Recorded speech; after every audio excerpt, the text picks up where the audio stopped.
J'ai atteint une valeur nette de 100 millions de dollars à 31 ans, mais avant ça, j'ai perdu tout mon argent 2 fois. La différence entre les premières fois où j'ai tout perdu et maintenant, ce sont ces règles. Voici donc des conseils directs pour gagner de l'argent et le garder. Numéro 1, le revenu passif est un mensonge. Si vous réfléchissez à la façon dont l'argent est gagné, vous gagnez de l'argent avec le temps. Chaque minute qui passe est une minute où nous pouvons gagner de l'argent. Cela signifie que chaque personne sur Terre a un taux horaire, un certain montant qu'elle gagne par heure. Le revenu passif n'existe pas plus que le revenu actif. C'est un spectre. La vraie question est de savoir à quel point une activité est active ou passive par rapport au temps que j'y investis. J'éliminerai donc les termes actifs et passifs pour simplement me demander quel est mon retour sur le temps investi ou combien je gagne par heure. La plupart des gens ont peur de ce calcul. Ils pensent que personne ne devrait échanger son temps contre de l'argent, mais tout le monde le fait.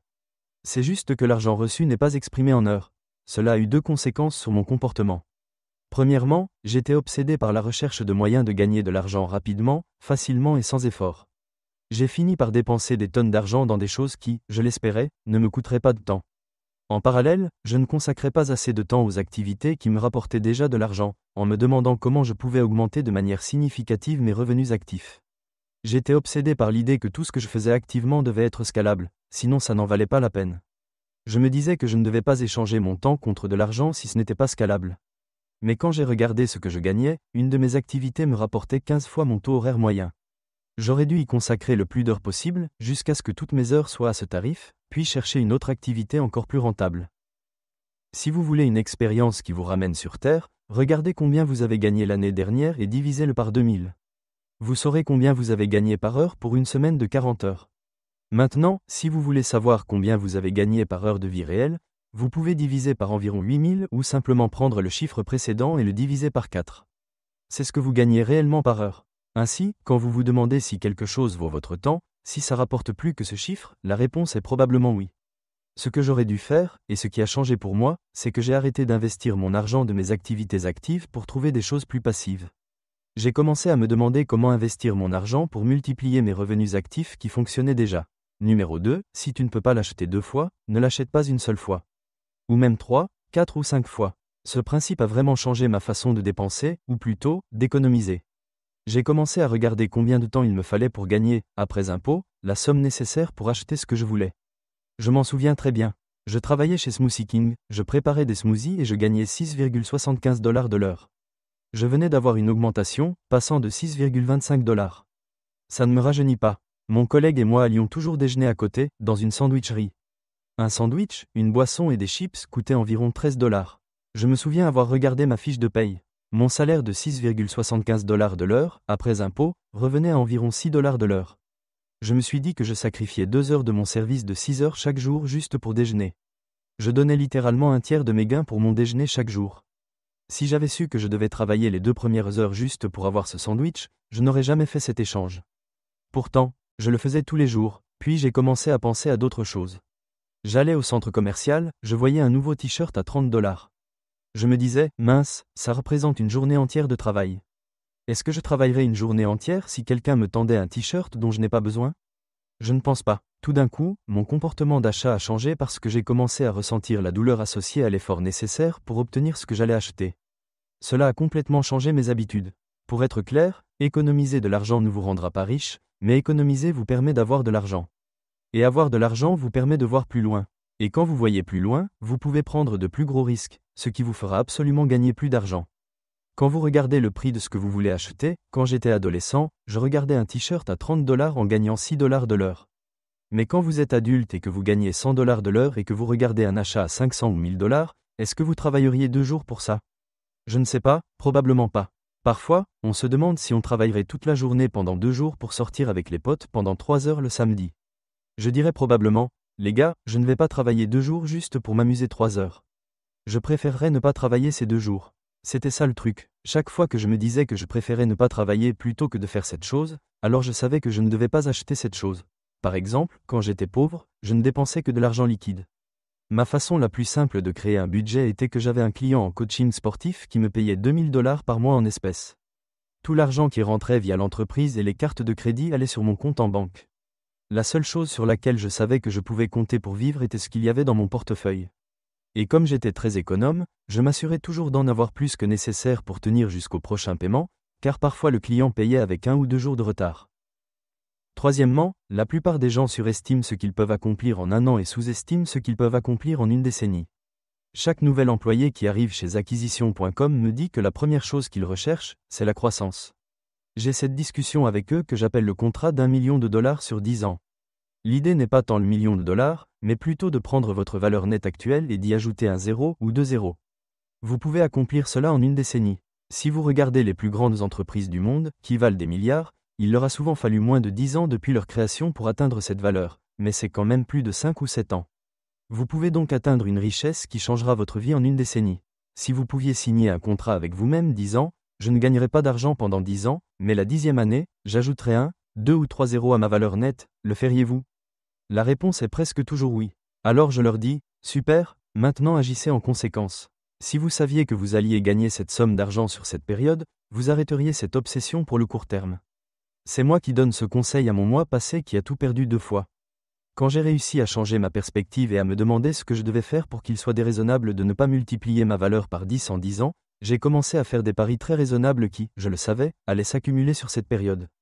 Gagner est alors devenu inévitable, plutôt qu'un jeu de hasard. Souvent, il y a une différence entre votre potentiel de gain et ce que vous gagnez réellement. En général, pendant que vous réalisez votre potentiel de gain, vous arrêtez d'investir dans ce potentiel. C'est un peu comme le jeune qui apprend une compétence et qui dit immédiatement « Je vais lancer une entreprise autour de cette compétence qui me rapporte 5 000 $ par mois ». Ou bien il a cette compétence et se dit « Cette entreprise est prête à me payer 100 000 $ par an pour utiliser cette compétence, alors qu'une autre entreprise lui propose un stage gratuit où il pourrait multiplier son potentiel de gain par 10 en 3 ans, mais en ne gagnant que 35 000 $ par an pendant ces 3 ans.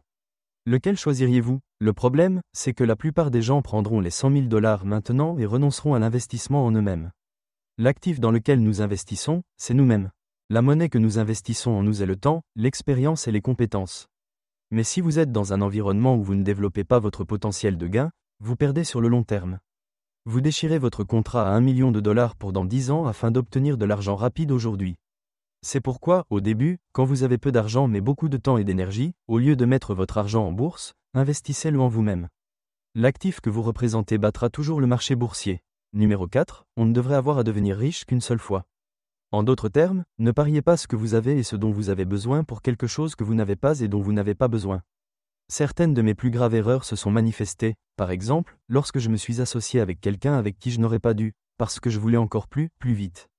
Quand vous vous associez, c'est généralement le moment où vous prenez le plus de risques. Vous garantissez la plus grande diminution de votre potentiel de gain en donnant à quelqu'un d'autre la chose la plus chère que vous ayez, des parts de votre entreprise. Les gens s'obsèdent sur leurs 5% ou 10% plus tard, quand on gagnera de l'argent, mais dès le premier jour, ils coupent la poire en 2 ou en 3 avant même que quoi que ce soit ne se soit passé. Si vous travaillez avec un partenaire ou décidez de vous associer avec quelqu'un, un ami, un collègue, voici un conseil de quelqu'un qui a eu 9 partenariats ratés avant de rencontrer ma femme, et qui a maintenant des partenariats réussis. Un partenaire doit avoir l'une de ces 3 choses que vous n'avez pas. Soit il a de l'argent que vous n'avez pas, et sa contribution claire est cet argent. Soit il a une expérience que vous n'avez pas, et sa contribution claire est cette expérience. Soit troisièmement, il a du temps et de l'énergie que vous n'avez pas, et sa contribution claire est ce temps et cette énergie. J'ai ajouté cette deuxième partie sur la contribution claire, car ce n'est pas parce que quelqu'un a de l'expérience que vous en bénéficierez s'il ne la contribue pas clairement au partenariat. S'il a le temps et l'énergie, mais que la manière dont il va les investir n'est pas clairement définie, ce ne sera pas un bon partenariat. J'ai perdu tellement d'argent dans des partenariats, surtout au début. Une de mes 2 grosses pertes venait d'un partenaire. En grande partie, c'était parce que je n'avais pas confiance en moi et je pensais que j'avais besoin de quelqu'un d'autre, j'avais peur de le faire seul. Rapidement, si vous essayez de gagner votre premier dollar en ligne, vous pouvez aller sur school.com/games. Nous avons tout un système en place, c'est une plateforme que vous pouvez démarrer gratuitement. J'ai des vidéos explicatives, je fais un appel chaque semaine. Si vous le faites, vous pourrez participer à l'appel du lundi et je vous dirai bonjour, faites-moi juste savoir que vous êtes nouveau.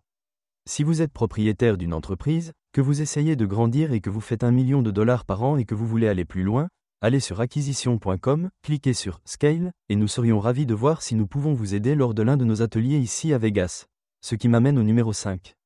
Si vous n'apprenez jamais à gérer votre temps, vous n'apprendrez jamais à gérer votre argent.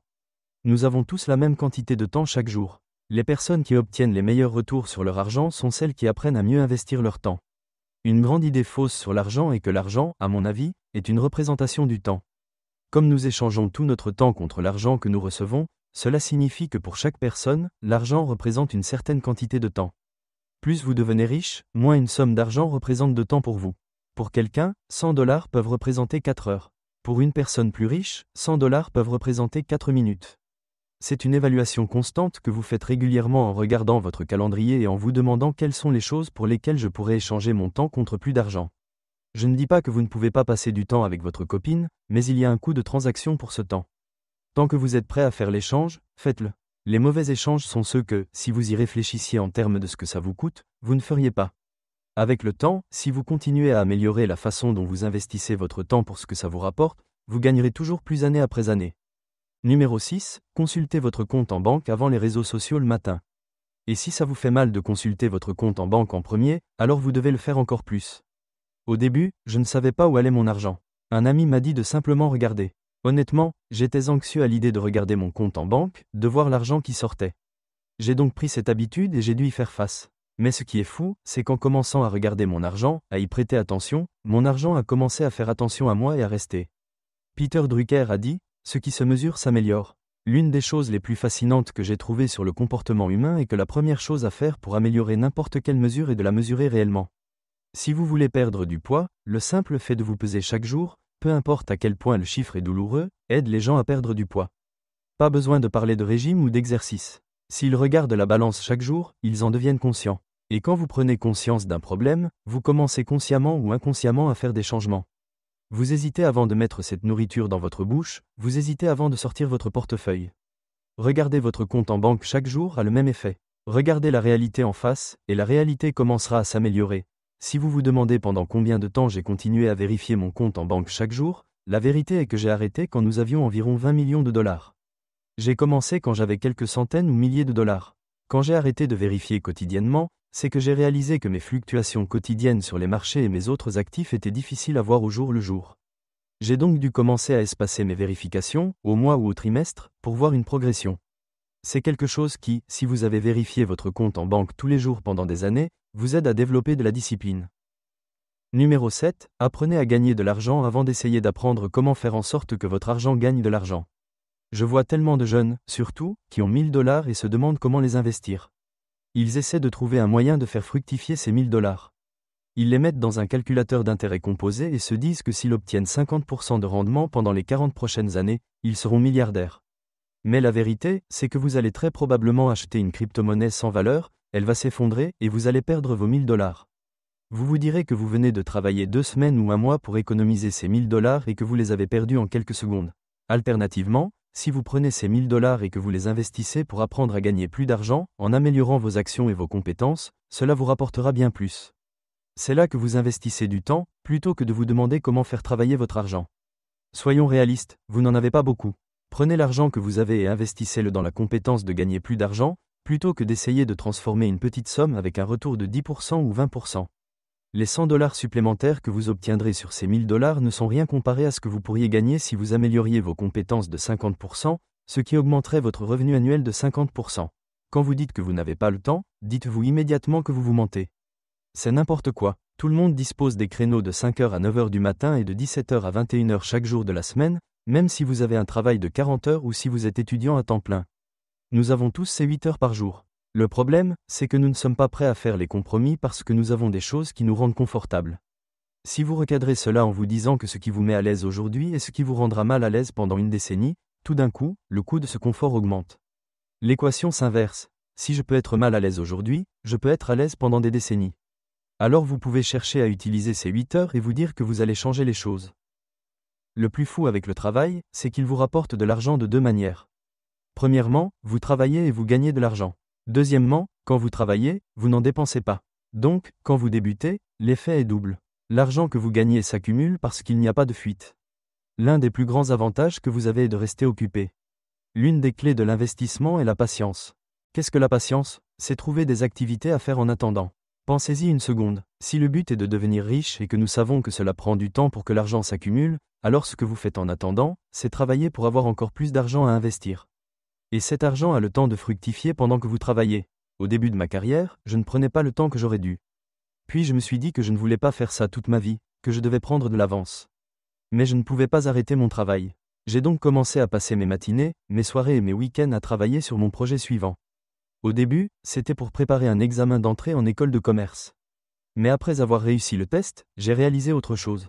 Je voulais aller en école de commerce pour créer une entreprise. Mais cela allait me coûter moins que 2 ans et 180 000 $, sans compter ce que je ne gagnerais pas pendant ces 2 années sans travailler. Je pouvais probablement viser un revenu de 10 000 $ par mois, ce qui était le salaire moyen d'un diplômé d'école de commerce à l'époque. Je me suis dit que je pouvais atteindre 10 000 $ par mois si j'avais 2 ans pour travailler et que je ne dépensais pas 180 000 $, mais que je les investissais plutôt dans une entreprise. Je n'avais même pas 180 000 $, mais j'avais réussi à économiser 50 000. Je me suis dit qu'avec ces 50 000, je pourrais apprendre suffisamment pour gagner 10 000 $ par mois. Et c'est ce que j'ai fait. Numéro 9, si vous ne savez pas comment vous pouvez perdre de l'argent sur quelque chose, alors vous allez en perdre.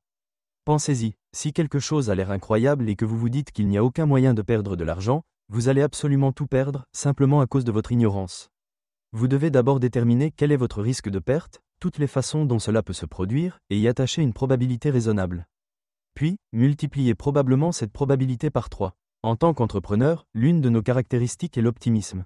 Nous pensons que tout va bien se passer, et il faut cet optimisme pour commencer.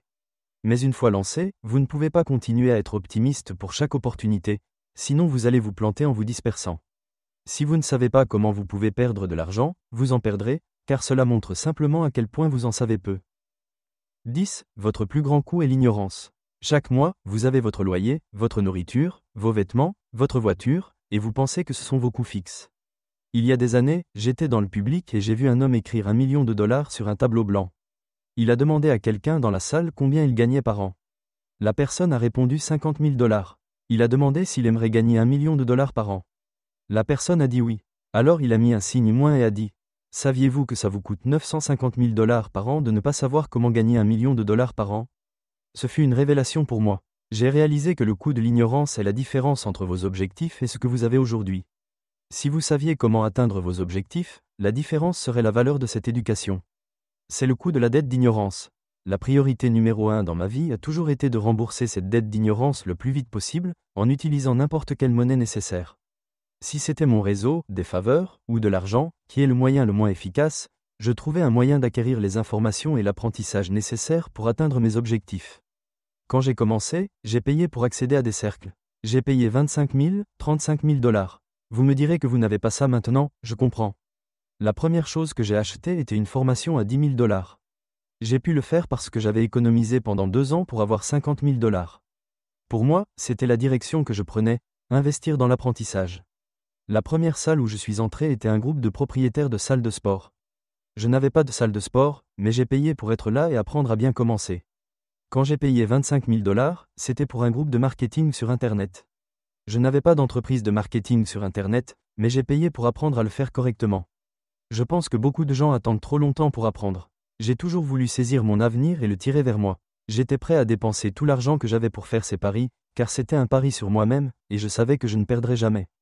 Vous ne pouvez pas perdre, vous avez jusqu'à la fin de vos jours. Le truc avec l'investissement dans l'éducation, c'est que parfois les leçons que vous apprenez ne sont pas celles que vous attendiez, mais vous les apprenez quand même. Vous entrez dans une formation et vous n'obtenez pas ce que vous pensiez, mais vous obtenez quand même quelque chose, et c'était quand même plus que ce que vous avez payé. Quand je suis entré dans ces groupes, j'avais utilisé tout mon argent pour y accéder. Je me suis demandé ce que j'avais d'autre. À l'époque, je savais vendre. Je suis donc allé voir chaque personne et j'ai demandé si je pouvais les aider à vendre. Ils me disaient que leur équipe de vente était nulle, que leur script était mauvais, ou qu'ils ne savaient pas comment surmonter les objections. Je passais 1, 2, 3 heures au téléphone avec ces gens, à former leurs équipes, à écrire des scripts. Ils étaient très reconnaissants. Si vous allez payer pour de l'aide, payez en totalité. Ne faites pas un cadeau à moitié. Si vous êtes bon dans quelque chose, un comptable par exemple, ne faites pas une seule page de la déclaration d'impôt de quelqu'un. Si vous rendez un service, faites-le en entier. Traitez-les comme s'il était un client payant, et ils vous rendront l'appareil. Quand j'ai rendu ces services, je ne savais pas ce que je demanderais en retour. Je savais juste que j'aurais besoin de l'aide de quelqu'un un jour, et je préférais avoir plus de numéros de téléphone de gens qui me devaient une faveur. Quand j'ai voulu créer un webinaire, j'ai appelé l'un des experts en webinaire. Quand j'ai voulu faire de la publicité, j'ai appelé le gars qui était très bon en publicité. Quand j'ai voulu comprendre les tunnels de vente, j'ai appelé le gars qui était très bon dans ce domaine. Chacun d'eux n'était pas bon dans ce que je savais faire. Nous pouvions donc faire du troc, ce qui, d'ailleurs, est encore aujourd'hui la forme d'échange la plus efficace, car le fisc ne prend pas sa part. 11. Il y a 2 types de choses que vous pouvez apprendre. Si vous essayez de rembourser votre dette d'ignorance, vous devez savoir ce que vous achetez. Vous pouvez apprendre sur quelque chose qui existe mais que vous ne connaissiez pas, et vous pouvez apprendre à faire quelque chose. L'un s'appelle la connaissance déclarative, la connaissance de l'existence. L'autre s'appelle la connaissance procédurale, le savoir-faire. Si je vous explique que le capital investissement existe et comment vous pouvez acheter, regrouper et vendre une entreprise pour beaucoup d'argent, maintenant vous savez que ça existe, ce qui est une condition préalable pour apprendre à le faire. Quand vous payez pour accéder à des réseaux, à des personnes, à des relations, la principale chose que vous apprenez, c'est l'existence de choses. Ils vont vous parler de stratégie fiscale, d'investissement, de marketing, de vente, de modèles économiques dont vous n'avez jamais entendu parler. C'est ce que vous y apprenez. Mais quand vous partez, vous êtes enthousiaste, mais ensuite vous vous demandez comment faire, ce qui est la deuxième chose à apprendre. Lorsque vous investissez, que ce soit du temps, un échange, ou de l'argent, vous devez être sûr de ce que vous achetez. La connaissance déclarative a tendance à vous apprendre des choses dont vous ignoriez l'existence, les inconnus dont on ne soupçonne même pas l'existence. C'est pourquoi certaines des plus grandes percées se produisent lorsque vous êtes dans ces groupes avec quelqu'un qui gagne 10 ou 100 fois plus que vous. Il voit le monde différemment. Alors que lorsque vous cherchez le « comment faire », ce que vous allez obtenir est plus prévisible, car vous essayez spécifiquement d'apprendre les compétences. Vous savez que ça existe et vous avez juste besoin de clarifier les étapes pour y arriver. La première fois que j'ai acquis une connaissance déclarative, c'est quand j'ai appris que les publicités Facebook existaient en 2013. J'ai appris comment elles fonctionnaient, juste assez pour les faire marcher. J'ai appris que ça existait et comment le faire en un week-end. Très précieux. J'ai pu utiliser cette compétence pendant quelques années jusqu'à ce que je veuille le faire à plus grande échelle. Je voulais passer au niveau national. J'avais besoin de quelqu'un parce que je n'avais fait que des publicités locales, qui sont beaucoup plus faciles. J'ai essayé de demander de l'aide partout. J'ai appelé plusieurs agences, toutes me demandaient trop d'argent. Finalement, j'ai demandé à un gars si, au lieu de son tarif mensuel de $5000 que je ne pouvais pas me permettre, je pouvais le payer à l'heure. Bien sûr, il a dit qu'il n'échangeait pas son temps contre de l'argent. Mais en Amérique, tout a un prix. Il a dit, d'accord, $750 de l'heure. J'ai accepté. Notez que $750 de l'heure était encore une somme énorme pour moi. Je me présentais à ces appels super préparés. Je préparais l'appel, j'avais mes notes, j'enregistrais tout. La première chose que je lui ai demandé, c'est de documenter le processus. De ce qu'il faisait pour gérer les publicités comme si c'était moi. Ensuite, je lui ai demandé de me le montrer, donc il a cliqué sur les boutons pour que je puisse voir ce qu'il faisait. Je l'arrêtais pour qu'il m'explique chaque étape, afin que je puisse aussi les noter dans ma propre liste. Et enfin, j'ai reproduit le processus devant lui. Donc, documenter, démontrer, reproduire. Je l'ai fait devant lui pour m'assurer que je le faisais correctement. Une fois que je l'ai fait correctement plusieurs fois de suite sans qu'il ait besoin de me corriger, c'est là que j'ai maîtrisé la compétence. Cela m'a pris 8 sessions, donc 8 heures et le coût correspondant pour apprendre. 12. Une montre ne remplacera pas le travail. Une Rolex ne remplacera pas la réalité. Souvent, quand on commence à réussir, on veut obtenir un certain statut. On se sent méprisé, on a l'impression que personne ne nous respecte, et c'est normal pour un jeune homme. On arrive au monde sans statut, et il faut le construire. On veut donc obtenir ce statut le plus vite possible. Le problème, c'est qu'on échange souvent un statut à court terme au détriment du long terme. En tant que personne qui s'adresse à beaucoup de jeunes hommes, vous n'impressionnerez jamais quelqu'un de plus riche que vous avec des biens matériels. Vous n'impressionnerez que les gens en dessous de vous. Vous visez donc le mauvais public. Pour impressionner les pauvres, vous dépensez plus qu'eux. Pour impressionner les riches, vous travaillez plus qu'eux. Une fois que j'ai compris ça, j'ai réalisé que les gars au sommet me respectent parce qu'ils savent que je suis l'un des leurs dans le futur.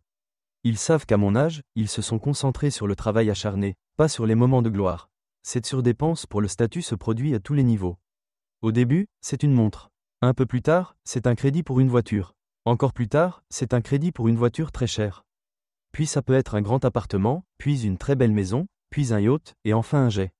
On ajoute des zéros, mais on n'impressionne toujours que les gens en dessous de soi, pas ceux au-dessus.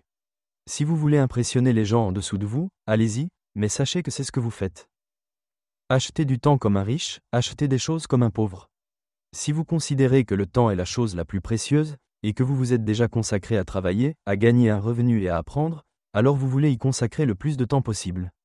Fondamentalement, vous rachetez votre temps à faible valeur pour le remplacer par du temps à haute valeur de revenu.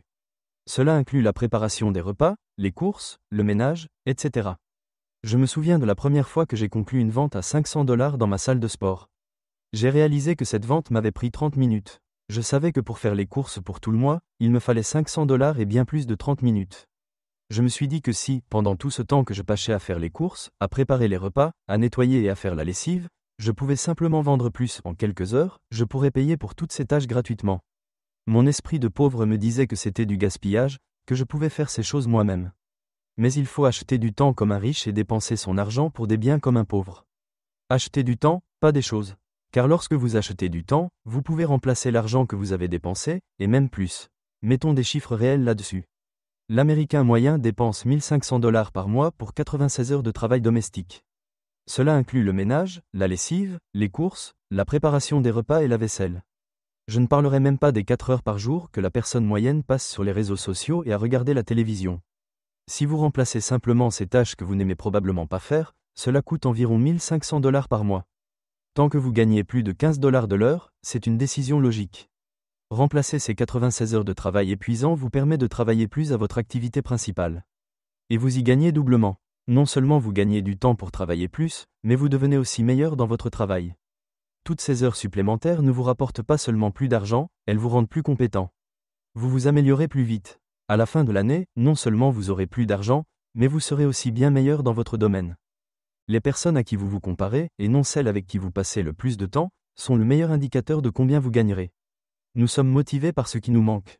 Si vous avez très faim, c'est parce que vous manquez de nourriture. Si vous manquez de sommeil, vous êtes très fatigué et motivé à dormir. Si vous voulez être motivé pour gagner de l'argent, il ne suffit pas de ne pas en avoir, il faut désirer en gagner beaucoup plus. Le moyen le plus puissant de créer ce désir est de voir visuellement les gens qui en gagnent beaucoup plus que vous. L'homme le plus riche du monde ne passe du temps qu'avec des gens plus pauvres que lui, mais il continue de s'enrichir parce qu'il se compare à la version future de lui-même. C'est son point de référence. J'ai entendu cette phrase dans la rue, à propos de l'achat d'un gros jouet, un investissement sans retour. La personne a dit, « Il y aura toujours du temps pour gagner de l'argent plus tard. » J'ai entendu ça et j'ai pensé que c'est ce que dit quelqu'un de pauvre. Pour être clair, si vous voulez profiter de la vie, faites-le. Cette vidéo parle de gagner plus d'argent. L'idée de dépenser maintenant et de travailler plus tard est le fondement de la pauvreté. Vous devez briser ce schéma de tout votre cœur. Quand des gens vous disent « on n'a qu'une vie », ils supposent que s'améliorer et apprendre n'est pas vivre. Pour moi, le but de ma vie est d'apprendre autant que je peux, de réduire mon ignorance au maximum et d'exploiter tout mon potentiel. Et je le fais en apprenant. Pour chaque personne qui vous demande de sacrifier votre travail maintenant pour vous amuser, assurez-vous de connaître le compromis que vous faites. Il n'y a pas de manière parfaite de vivre sa vingtaine ou sa trentaine. Vous finissez soit à 30 ou 40 ans avec peu de compétences, soit à 30 ou 40 ans en ayant peu vécu. Il faut connaître le compromis et vivre avec les conséquences. Personnellement, j'ai investi ma vingtaine pour acquérir beaucoup de compétences, en vivant moins. Mais pendant cette période, j'ai construit ce que je suis aujourd'hui, et je suis très heureux de ma situation. Je ne recommencerai pas ces années pour « vivre plus », car le vrai secret, c'est que j'adorais le jeu pendant que je le faisais. Certains des meilleurs moments de ma vie, en y repensant, étaient ceux où je sentais que je luttais le plus, car c'est là que j'ai le plus grandi. La douleur que vous traversez dans le moment présent devient souvent la raison d'être que vous percevez en regardant votre vie. L'idée d'éviter la douleur pour vivre aujourd'hui est une erreur, car souvent, ce sont ces moments qui vous définissent. Nous devrions les rechercher, pas les fuir. Lorsque vous êtes sur le point de prendre une grande décision, les personnes qui vous viennent à l'esprit, dont vous pesez les opinions, constituent votre groupe de référence. Si tous vos amis, par exemple, sont des milliardaires qui ont sacrifié leur vingtaine, se sont débarrassés de leurs biens matériels et ont passé tout leur temps à travailler pour apprendre, que pensez-vous qu'ils diraient de votre décision ? Chaque fois que vous avez ces moments où vous pensez « je devrais faire ça », mais qu'une voix vous retient, si cette voix n'appartient pas à quelqu'un qui a ce que vous voulez, ne l'écoutez pas. N'écoutez les opinions des autres sur votre vie que si leurs rêves pour vous sont plus grands que les vôtres. Sinon, ignorez-les. Investissez d'abord, puis dépensez le reste. C'est l'idée. La Suisse a le plus grand nombre de millionnaires par habitant au monde, sans avoir le PIB le plus élevé. Cela signifie qu'ils ont des règles différentes concernant l'argent. Si nous adoptons ces règles, nous pouvons obtenir ces résultats. Ce ne sont que des décisions que nous pouvons prendre. La manière la plus simple est de prendre ce dont vous avez besoin pour votre avenir en premier, puis de dépenser le reste pour ce que vous voulez. Voici comment mettre cela en pratique, automatiser l'investissement et créer des obstacles pour les dépenses. Vous voulez que l'argent soit prélevé avant même que vous ne le voyiez. Si votre employeur peut automatiquement prélever une partie de votre salaire et le placer dans un investissement, faites-le. Sinon, utilisez des applications qui permettent d'avoir plusieurs comptes et de faire des virements automatiques. Et si vous voulez aller plus loin, à mesure que vous gagnez plus d'argent, gardez la même somme fixe pour vos dépenses et investissez tout le reste. Vous vous assurez simplement de savoir si vous investissez cet argent pour acquérir des connaissances déclaratives, apprendre que quelque chose existe, ou des connaissances procédurales, apprendre comment faire. Pour information, je n'ai aucune Lamborghini, aucune Rolex, aucun jet, bien que je puisse en acheter plusieurs chaque mois. L'idée est que vous devenez accro au fait de devenir bon. Une fois que vous obtenez cette première récompense de voir un investissement en vous-même commencer à payer, vous voyez votre revenu augmenter et vous vous dites que ce jeu est génial. Vous voulez automatiser les dépôts et rendre les retraits manuels. Pour vos paiements automatiques comme le loyer, écrivez un chèque ou payez en espèces. Même si cela prend du temps, la valeur que vous obtenez en sachant exactement où va votre argent vous rapportera plus que l'heure par mois que vous passerez à payer vos factures, c'est une promesse. Rendez difficile la dépense d'argent et aussi facile que possible de l'accumuler. 17. Il est plus facile de gagner 1 million de dollars que 100 000 dollars. Laissez-moi vous expliquer. Si je vous disais d'aller au bout de la rue, vous iriez à une certaine vitesse. Si je vous disais d'y aller le plus vite possible, vous courriez, vous amélioreriez votre technique, vous changeriez de chaussures. Mais à un moment donné, vous ne pourriez plus aller plus vite. Mais si je vous disais d'aller 5 rues plus loin, la personne maligne se dirait qu'elle pourrait prendre une voiture et irait beaucoup plus vite. La magie de penser plus grande est que vous changez de solution, vous utilisez des outils différents. La raison pour laquelle 100 000 dollars par an est la somme la plus difficile à gagner est que cela suppose que la plupart des gens échangeront leur temps contre un salaire horaire. Ils doivent donc passer tout leur temps pour gagner 100 000 dollars. Mais si je vous disais de gagner 1 million ou 10 millions, vous sauriez que vous devriez utiliser une méthode différente. C'est pourquoi il est plus facile de gagner 1 million, car vous pouvez le faire en moins de temps avec plus de compétences. Vous ne voulez pas aimer l'argent, vous voulez apprendre à aimer gagner de l'argent. Il y a une citation de la Bible qui dit que l'amour de l'argent est la racine de toutes sortes de maux. Cela signifie que si vous désirez l'argent plus que tout, vous commettrez d'autres péchés pour l'obtenir. Il y a ce paradigme terrible dans la société selon lequel l'argent est bon ou mauvais. C'est juste de l'énergie potentielle, du temps en bouteille. Ce temps en bouteille peut construire des bombes ou des hôpitaux. Il peut construire des écoles, il peut faire des vidéos YouTube qui éduquent. L'idée que vous avez peur de gagner de l'argent signifie que vous avez peur d'avoir du pouvoir. Mais si vous voulez aider le monde, l'argent ne fera qu'amplifier votre capacité à le faire. Plus vous faites gagner d'argent à d'autres personnes, plus vous en gagnez vous-même. Le montant que vous pourrez gagner dans votre carrière dépend de 3 variables. Premièrement, la valeur totale que vous êtes capable de créer. Deuxièmement, votre capacité à négocier la part de cette valeur que vous obtenez.